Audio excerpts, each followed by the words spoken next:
Hello and welcome everyone to the College Chess Podcast, episode 7 of season 4. My name's Joe. I'm joined by the lovely, amazing, talented, internationally recognized chess.com streamer, Kinchu. Kinchu, welcome. We're happy to have you and learn a little bit more about yourself.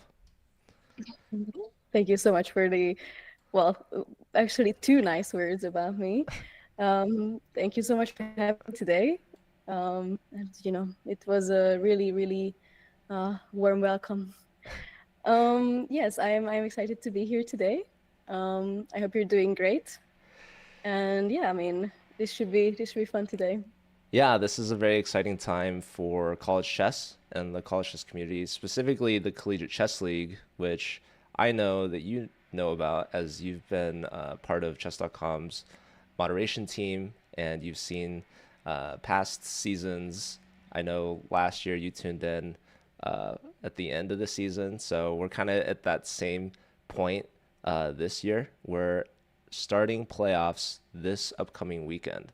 So yesterday was the Ooh. last day of the regular season, and I know you're actually a college student yourself. Is that right? Yes. Well, we can say maybe unfortunately, I'm not sure. But yes, I am a college student myself. So where are you studying, if you'd like to share, and what are you studying?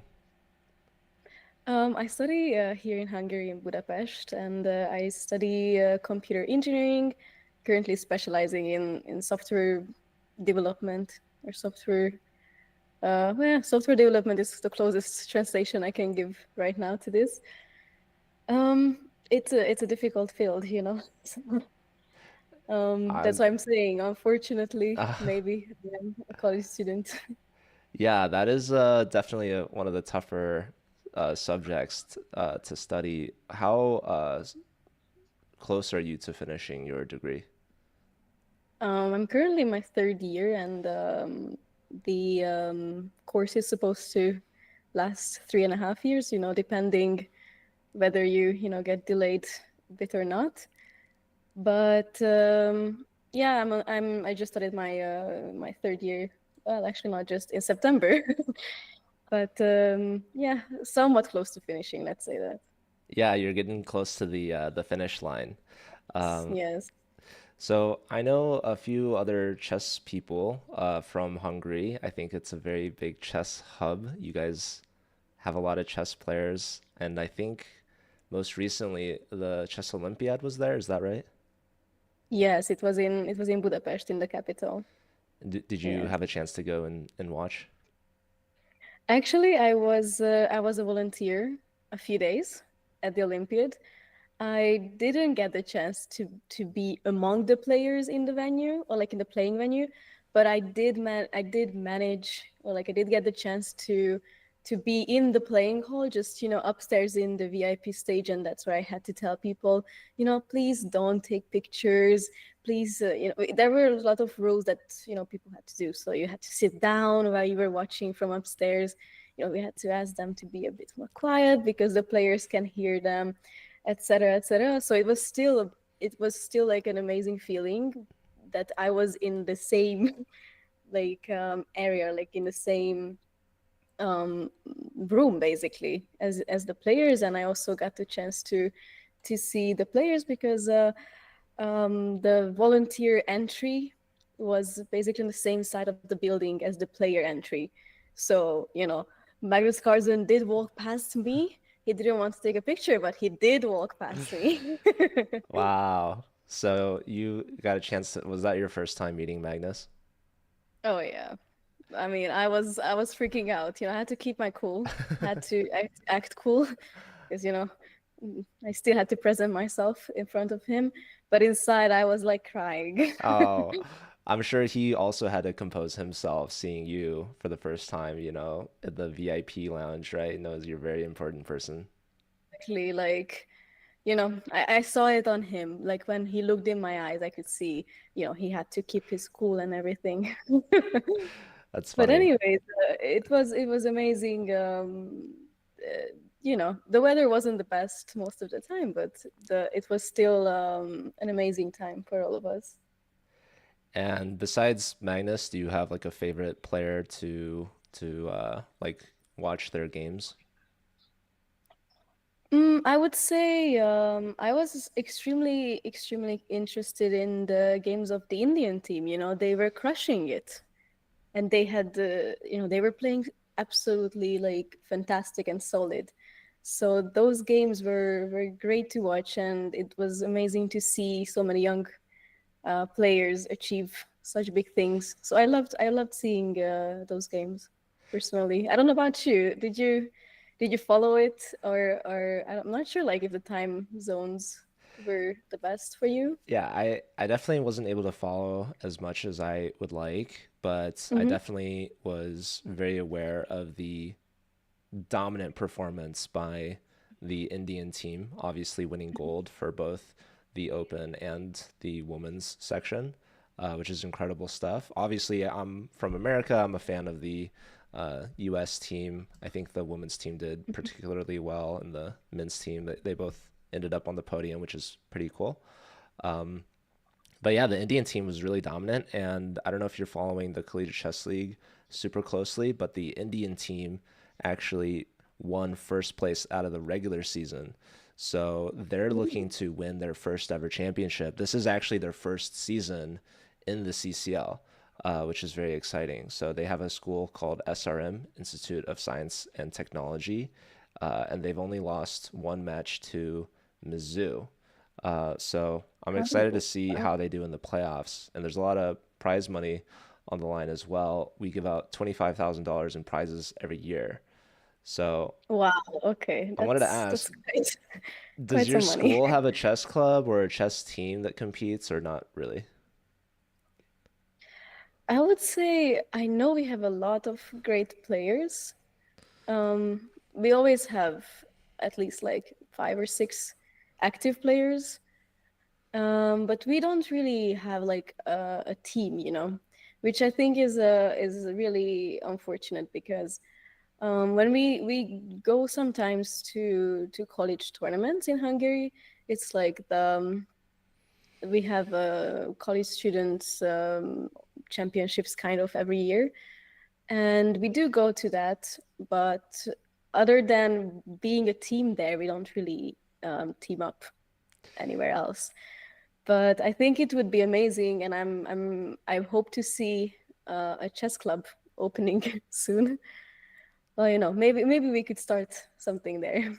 Yeah, that'd be really cool. And I'm sure there's a lot of universities in the area. You mentioned that there's a championship. Yes, so we do have even in the capital, I think most universities have quite a few players, but even outside the capital in the bigger cities, you can always find um, like at least 4 or 5 active chess players who also play in like federated tournaments. Yeah, I think last school year we had a team from Athens and a team from Prague join most Mhm. recently in the top division, which is really exciting. I think there's a lot of talented European schools and players just in general, obviously, that could definitely win some prize money if they came and competed in the Collegiate Chess League because we don't only have the top division, but we have many divisions. So anyone at any rating is welcome to join. We actually have 28 divisions, and the lowest division, that Wow. team average rating is like 700 or less. So, yeah, anyone is welcome to join and encouraged. Well, maybe I should, getting a team together. Yeah, I mean, we'd love to have you. It sounds like you have about a year or less left in your degree, and um, You never know. also we welcome graduate students. Mhm. So I don't know if your plans are to go into like work and start a career after you graduate, or if you wanted to pursue a higher degree. Have you thought about your plans or not yet? Well, there's a tough question. I personally wouldn't want to continue like doing a master's, but I think maybe it's just my current self talking who has had enough of studying for now. I mean, there are obviously a few fields that I'm interested in, and I think I will just see how it goes. For now, I would really want to start working after graduating, but I think I'm not gonna decide right now. I'm just gonna wait and see how I feel about it in a year or so. Yeah, that's totally fair.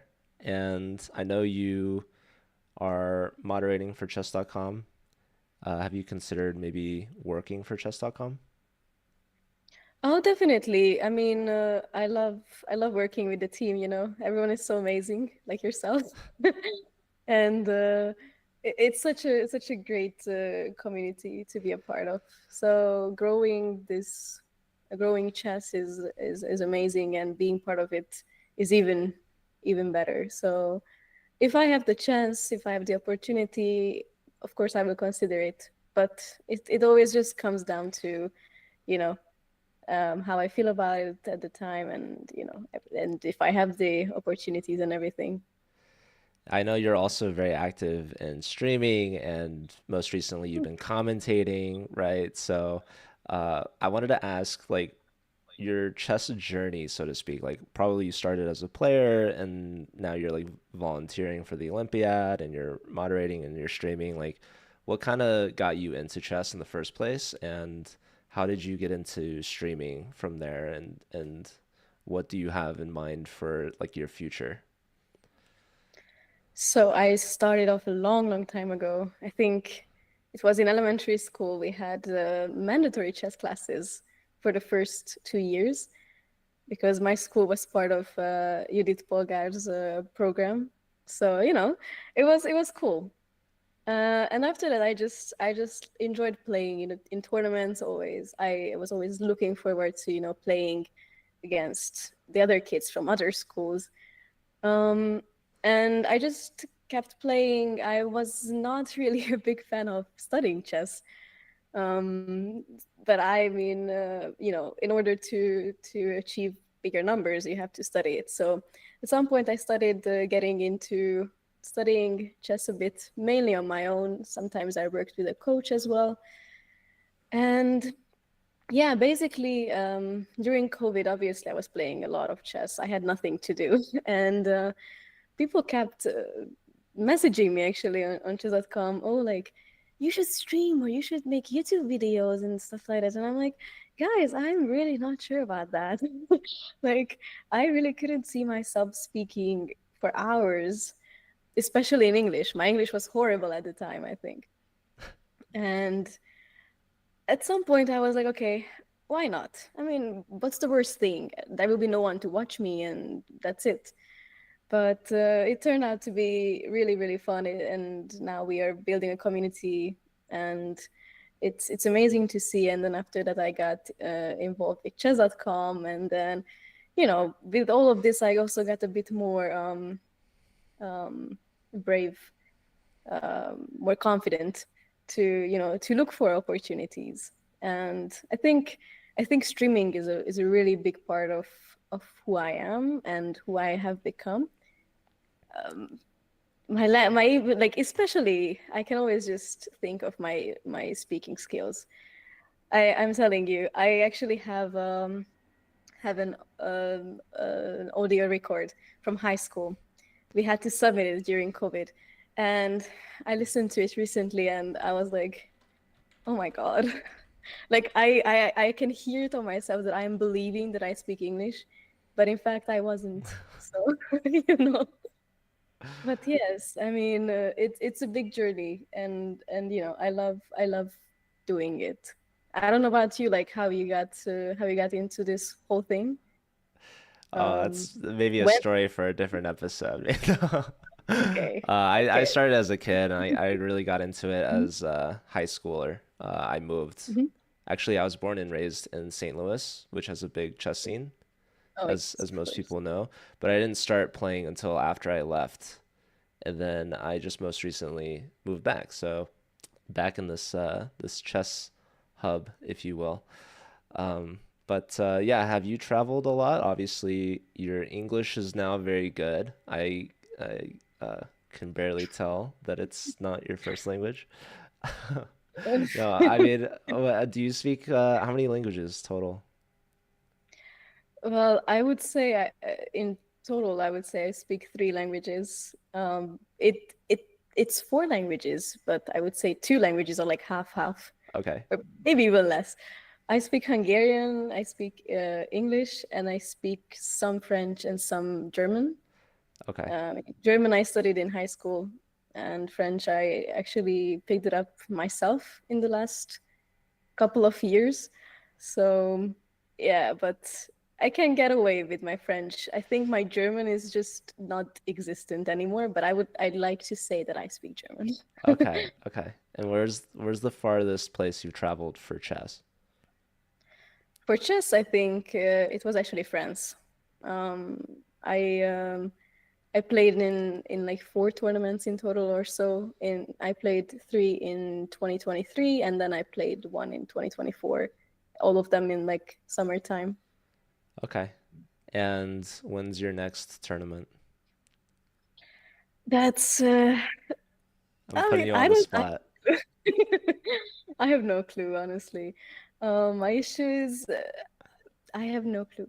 Yeah. Maybe I will play in December in Krakow, I think, Okay. in Poland. But that is like a very, very big maybe. It's in the plans, but not sure.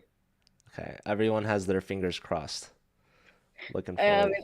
even I do so. Well, we'll look forward to that. And if you do go, would you have plans to stream it? Maybe have a commentator?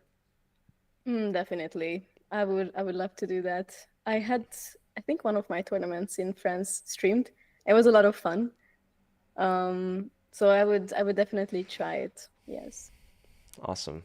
Yeah, you were just commentating most recently, I think, for Agna playing in the Creators Cup, and she did really Yes. well. She won both her Oh, she games. did amazing. Yeah. Um, do you have like a favorite streamer to maybe collaborate with or to watch their games or just a favorite streamer in general? Oh, that's Putting you're you on the you know spot you're again. putting me on the spot exactly. You're putting me on the spot. I love this the girl streamer community. It's really really welcoming. I mean, Agna has been like trying her best, I think, to get me involved a lot. I've been missing from Twitch for quite some time, and she's always reaching out to me, and and everything. And it's so amazing to be part of it. So yes, I would say the girl streaming community is currently my favorite. There's a Which lot. is, It's full hard to of there's a choose lot. one, yeah, Yes, and you're exactly. definitely a big part of that. So, lots More or lots less, of them yeah. in Europe, right? So it's good to have all those like events, those tournaments that kind of can bring people together. Like, have you ever met Agna in person or not yet?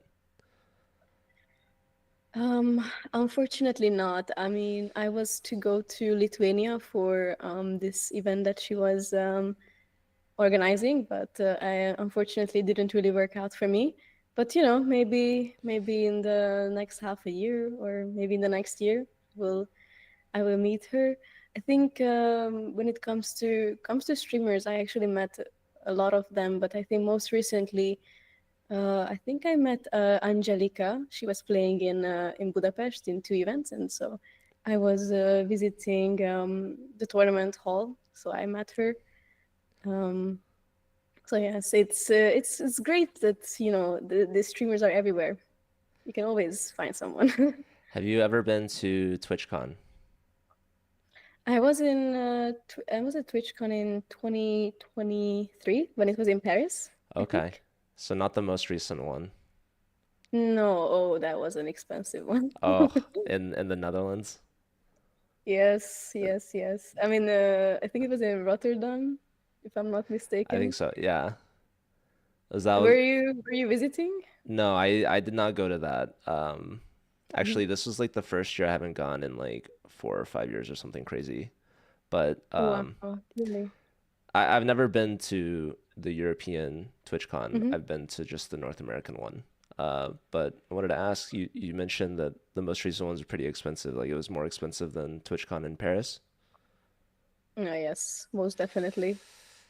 That's well, maybe we can start like a fundraiser donation goal for next TwitchCon because I think it'll be back in the Netherlands again.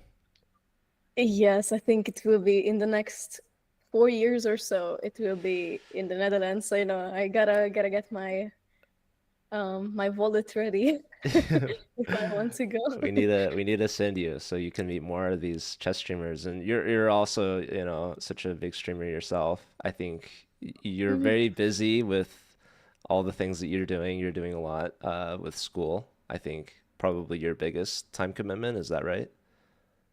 Yeah, school is currently my biggest commitment, I think. But it's a But good it's I a mean, good investment.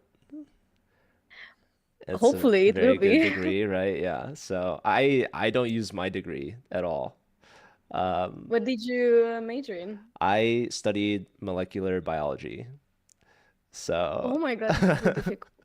Oh my God. okay, well, you're the one studying like computer science, so Okay, I mean, I studied biology in high school and I don't remember anything. So all my respect to you for I don't I don't going. remember anything either. So I mean, it's been that's so okay.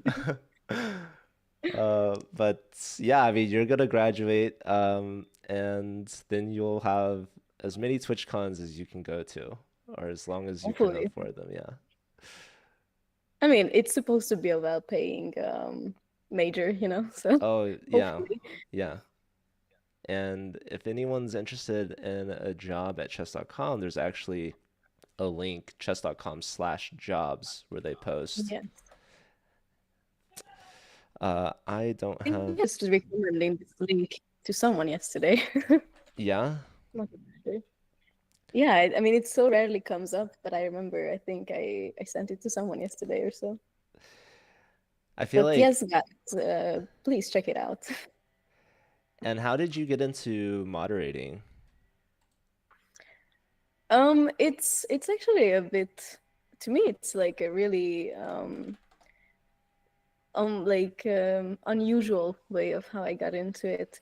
I started off as a forum moderator, as a volunteer forum moderator, simply because I mean, it's the whole thing started with me spotting a bug on chess.com and sending it, like constantly sending it, like, okay, this still came up, and they were like, oh, thank you so much, and then after that, Trim asked me, I don't know if you know Trim, I mean, I'm sure you know Trim.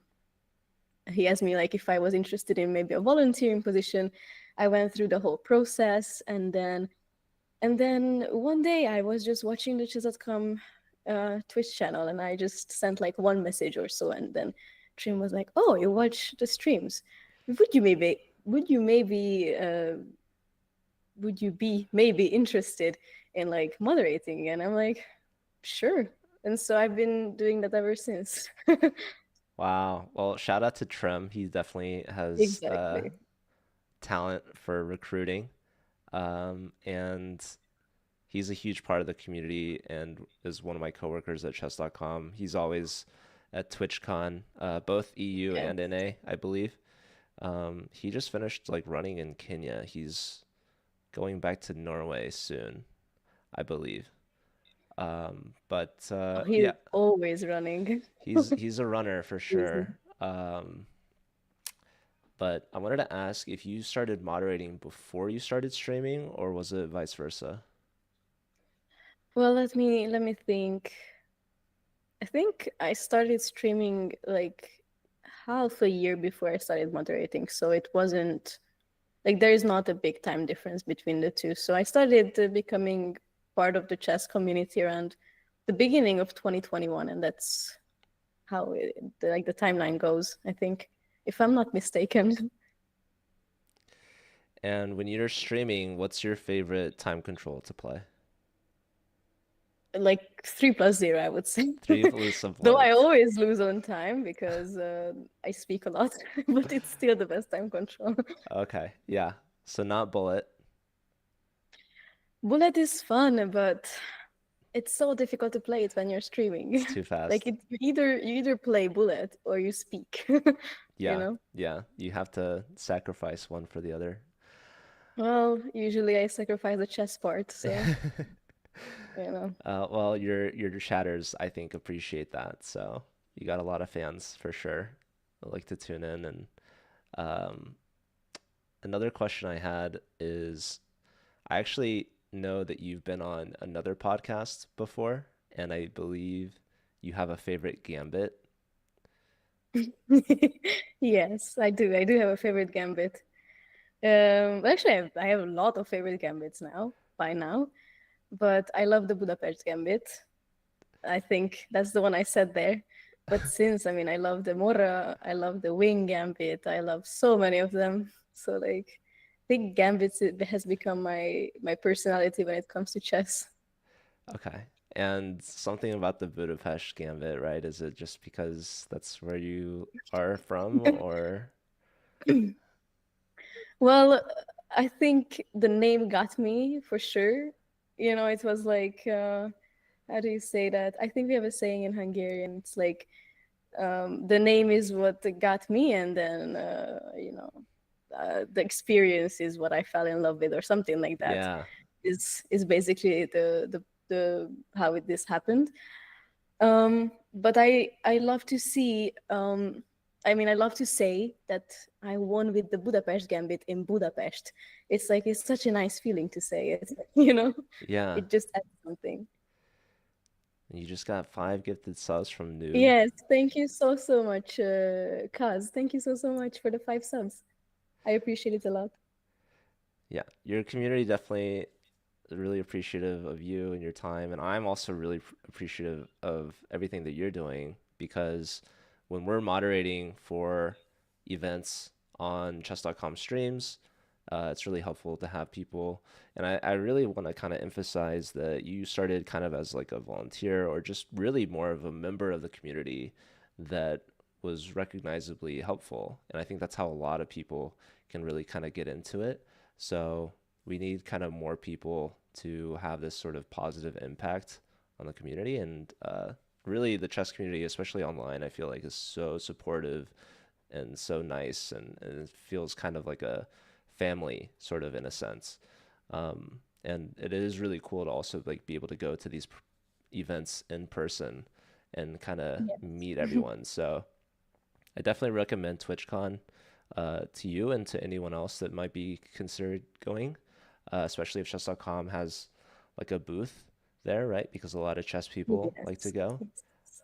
I think TwitchCon as an event would not be as fun or interesting to me if there wasn't such a large chess community on Twitch, right? So, um, Yes, definitely. I mean, the chess.com booth was so fun when I was at TwitchCon in Paris. It was so good to see that like people who are not even that much into chess came there and they were like, okay, I actually have played a bit on chess.com, and then, oh, do you want to play a bit? And we just went, we played a few games and they enjoyed it so much. And it's so good to see that even if you're not like a huge fan of the game, you're still enjoying it. And I think it's so good that it kind of connects everyone, even if you're not, even if you're not a professional, even if you're not even a hobby player, even if you're not even that, not even like, you know, somewhat good. Like, of course, that's like somewhat good. It still all connects all of us because everyone can find their own joy in it, I would say. yeah. And speaking of positive members of the community, I have Danish Boros in the chat, Chessweeb. So shout out to Chessweeb, a fellow Hungarian, Oh, if I'm not mistaken. yes, Danish. Yes. Have you Hi. met Danish? And I think we were almost to meet, but I think it didn't work out in the end or something. It was a long time ago. But Danish is, I think I used to watch Danish so much. He always has so many cool history facts that I remember. Wow. Well, if you ever visit in St. Louis, we'll have to meet up and maybe play some chess games. Mm, definitely. Yeah. I think it's really cool to know just how many people in Hungary are playing chess. Like, obviously, you have Danish. I know one of my other coworkers is Judith Stare, if you know her. She's a very uh, busy Oh, arbiter. yes, yes, yes. There's another famous Judith that I've heard of, I believe, from Hungary, if I'm not mistaken. Yeah, Um, she might be somewhat famous. yeah, so there's at least two Judiths. And yeah, Yes. the remaining Polgars. And Yeah, when you were watching the Olympiad, did you keep an eye on the Hungarian team? definitely. I even had some friends playing in like I had like a closer friend playing in the women's team. I think in the B team, and I even had a like a club mate in I think Hungary women's team C. So it was amazing to see all of them getting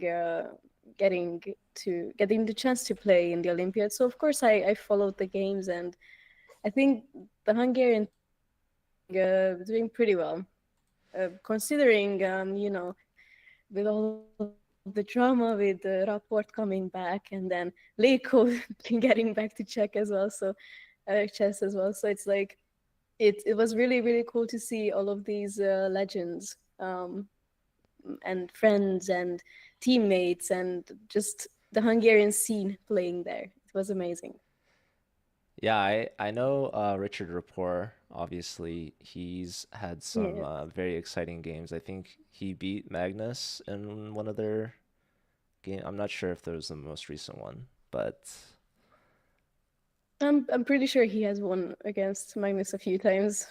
I I'm f- not sure. I Yeah. feel like typically Magnus will show up late and then like just Yes. beat his opponent. I think the game I'm thinking of was like the roles were reversed. I think Rapport showed up late and then beat him. Oh, Maybe if really? I'm remembering correctly, used his own tactic against him. Wow. Um, That's like an Uno reverse card, you know? I think I forgot what if it was the Olympiad, but I think Magnus was like showing up late on a bike or something. Was that in Oh my God, that Budapest? was so funny. That was so funny. There is this company in Hungary. It's called Mall Bubi, and you can rent these bikes. And usually people who go to university, mainly university students, use this. And when I heard this story, like how Magnus was so late, and when Maria said, Photo Chess said that he arrived on this rental bike, like I lost my mind. I was like, oh, that is like hilarious to me because literally, like, one of the biggest chess players of our times, basically was was renting a bike in the rain to get to the chess Olympiad. And like that is so funny to me. Like so unreal as well. Like that's hilarious to me. That's got to be good advertising for the bike company, right? I really hope. You could sit on the bike that he used, Imagine. You could, It's a weird thing, but ask. if I you're a Yeah, huge probably the chess fan, rental prices are starting to go up now. yeah, you're getting all of the money in. But yeah, I heard like maybe conditions weren't so great, or like maybe the players were staying at places that were like too far from the playing venue. Like, do you have more insight on that you can share? Well, I don't have like big details, but the thing is, Hungary especially Budapest was experiencing flood basically because of all of the rain, and I heard some of the teams had to move in the middle of the Olympiad because it wasn't safe, and then also there were people who were on the other side of the city and they couldn't cross the bridge on time and etc etc. So it was not really like the fault of the organization, but it was just really unlucky that we had this weather that we were not prepared for. Yeah, So that I heard. Yeah, the issue is, I don't know if you know, but Budapest is basically has two sides. So one is Buda and the other side is Pest, and then there is the Danube in the middle. So the thing is, you can have great hotels on both sides of the city, and of course, if there's like a good hotel on the other side of the river, they will put you there. Maybe your team will be there, and it can be like a five-star hotel, but you still need to travel so much to get on the other side of the city, basically. So that could also be a factor here. I didn't know that it was split into Buda and Pest. Yes, And it is. also, you just reminded by speaking of the hotels, is there a Grand Budapest Hotel? Have you seen I that actually movie? don't know. I haven't. I Oh mean, I wow. know it's Okay. it's Budapest and everything, but A Wes Anderson film, right? You know. yes, that I know, I think. Well, maybe you'll have to watch it and you'll like it, like the Budapest Gambit. You know, I have to at this point. If I'm gonna go around and just say, "Oh, I love the Budapest Gambit because it has Budapest in it," I mean, now I have to, continue this pattern. So Yeah, you gotta watch the Grand Budapest Hotel. I have to at this Yeah. point. Um, all right. Well, I think you definitely taught us a lot about your past experiences. Do you have maybe any future goals or aspirations, or you're just focusing on graduating school first? Well, my first goal is obviously to, get get over with university. When it comes to chess, I'm aiming to break the 2000 FIDE rating line. I was, let's say, somewhat close to it.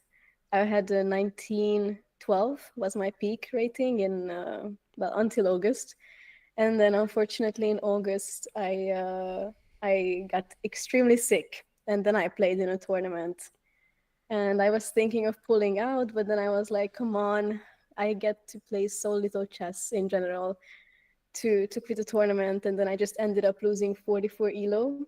So I am now back under 1900, but I know that I'm gonna get there one day if I put my mind to it. But it won't be in this year or in the next year, I think. So you're potentially going for like a title? Um, yes, I mean I would like to reach 2100 one day, which is the WFM. And then, if I reach that, then I can, of course, think about going for maybe a FIDE master title. But that is, of course, a lot of work and huge amount of work. Yeah, and a lot of time, but luckily, chess is one of those things that I think, for me at least, it's something that I feel passionate enough that I would stick with it for a lifetime, right? And Exactly. you also have players that can improve later in life, and there's a lot like adult learners, and I think people kind of also look at like Ben Feingold as getting GM title like a lot Mhm. later in life, so. I don't think that there's any time that's too late to really try to get into chess or try to improve. I think that's something that a lot of people kind of get hung up on is that they're maybe considering like how old they are when they start. And I think if you're just having fun and you're trying to improve, there's really no age limit to that. So we were lucky to start younger. I think you probably started a lot younger than I did. Um, Yes. but I think you also do a bit of coaching, is that right? Nowadays it's on hold, but I did have a student last year. Actually, she was from my hometown, so when I was visiting family, I was also teaching at the same time. And I think in 2022, early 2023, I actually was teaching in a few schools and kindergartens. I was teaching beginners, and it was a lot of fun. It taught me a lot. There were some situations where I I had to be a teacher. Like I actually had to be a teacher. And the kids were fighting and everything, and then I was just standing there like, oh my god, what am I doing? I had to grow up to that for sure. Is teaching like when you coach chess with like a classroom, um, Mhm. do you have a particular age range that you prefer? I think it's I think I really enjoy teaching between like 10 and 14, let's say. I think that's when, they have a bit more patience, and they are the most like curious about everything in general. I think under like 10, and especially like under 6, because I have taught kids under 6 as well, the patience is not there. Like, it's so difficult to teach those kids, and not because they're problematic. It's because they're kids, and um they enjoy playing, but they also enjoy playing football. They also enjoy running, and they like talking and everything. And I love listening to the stories and everything that they're telling me. But when it comes to chess, it's a challenge to to have a material and to teach that material. Yeah. And do you prefer teaching a classroom or like one-on-one? I would definitely say one on one.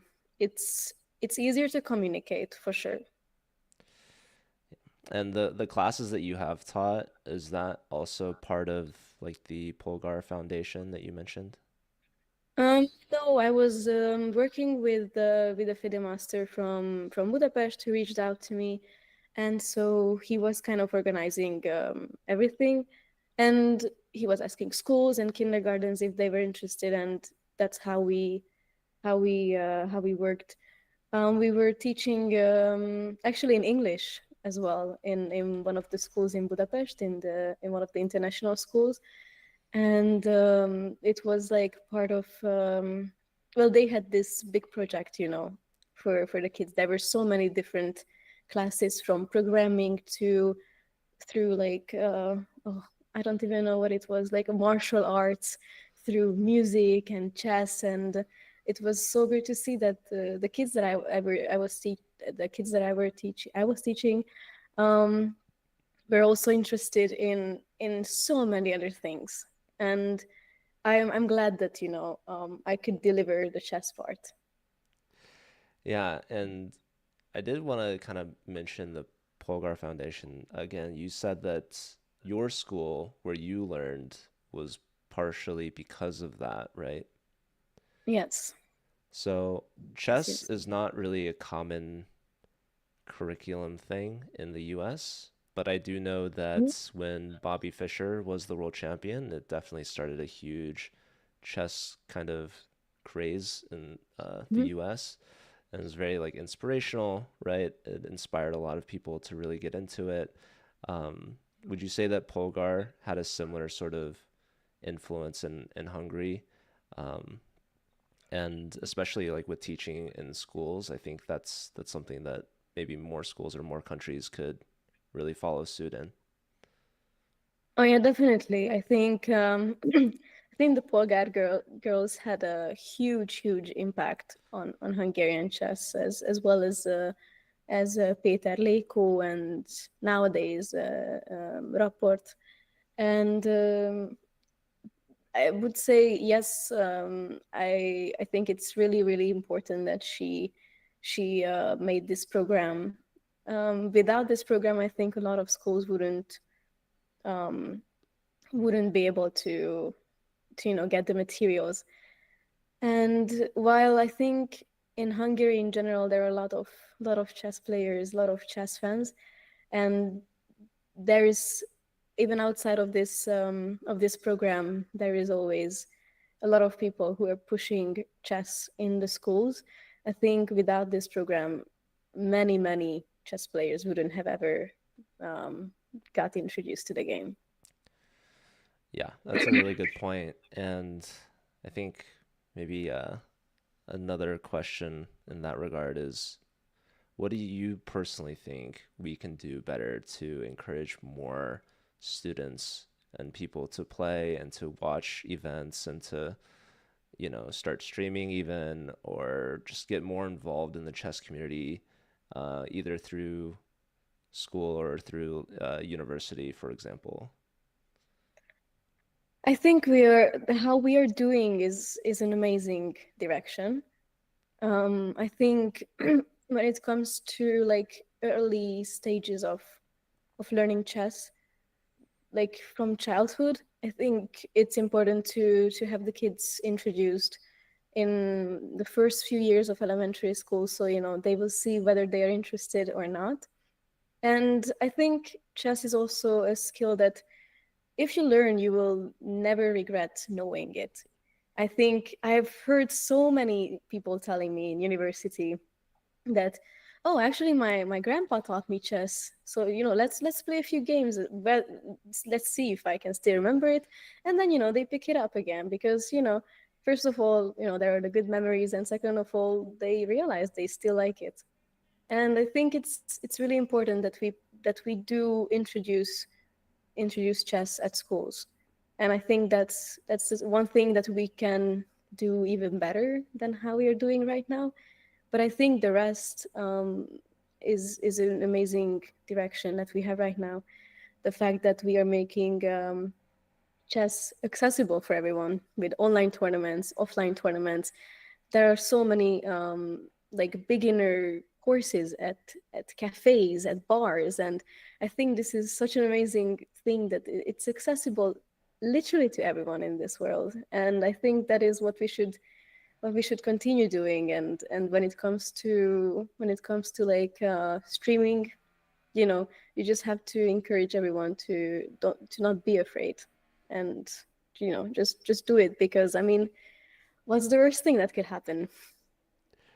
Yeah, I love that you mentioned like being brave and not being afraid, and I'm really appreciative that you yourself found the courage within to take this kind of next step in your career, because I think that's how I found out about you, and a lot of people I know are now fans, and you've done a great job building a community, and I know you've been very busy and maybe not streaming as much as you hope, but I know everyone is definitely very much looking forward to more commentary, more gameplay, and hopefully some tournaments coming up in the future. So Yeah, hopefully. we're all keeping an eye out. And for anyone that doesn't already follow King Chu, definitely go check her out.